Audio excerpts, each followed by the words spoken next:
Hi, welcome to சந்தா சமையல். நம்ம இன்னைக்கு கத்திரிக்காய் கொச்சு எப்படி செய்யறதுன்னு பார்க்கலாம். 150 கிராம் பச்சைப்பருப்பு எடுத்திருக்கேன். பச்சைப்பருப்பு நல்லா வாஷ் பண்ணி எடுத்திருக்கேன். 1/4 மணி நேரம் ஊறணும். இப்போ இதை ஸ்டவ் ஆன் பண்ணி வச்சுருக்கேன். பச்சைப்பருப்பு நனைகிற அளவு தண்ணி சேர்த்துருக்கேன்.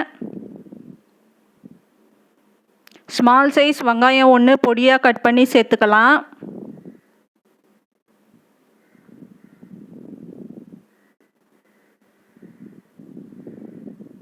2 பச்சை மிளகா பாதியாக கட் பண்ணி சேர்த்துக்கலாம்.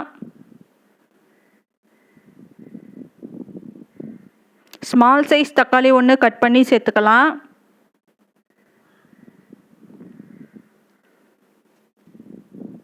கால் டீஸ்பூன் மஞ்சத்தூள் சேர்த்துக்கலாம்.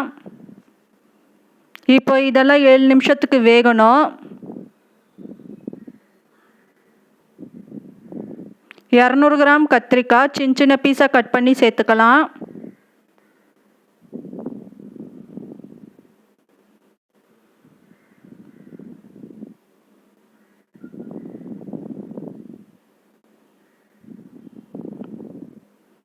ஒரு டீஸ்பூன் வீட்டு மிளகாத்தூள் சேர்த்துருக்கேன்.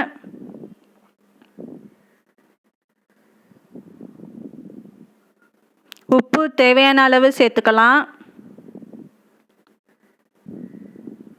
இப்போ இதை நல்லா மிக்ஸ் பண்ணிக்கலாம். கத்திரிக்காய் வேகணும். இப்போ தாளித்து விடணும்.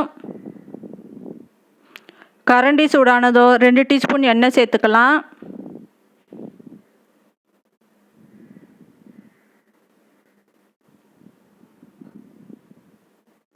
ஒரு டீஸ்பூன் கடுகு சேர்த்துக்கலாம்.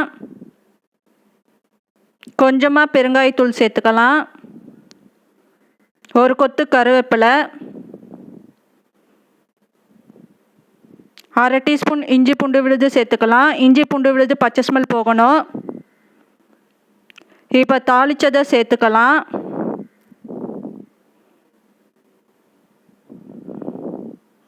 இப்போ இதை நல்லா மிக்ஸ் பண்ணிக்கலாம்.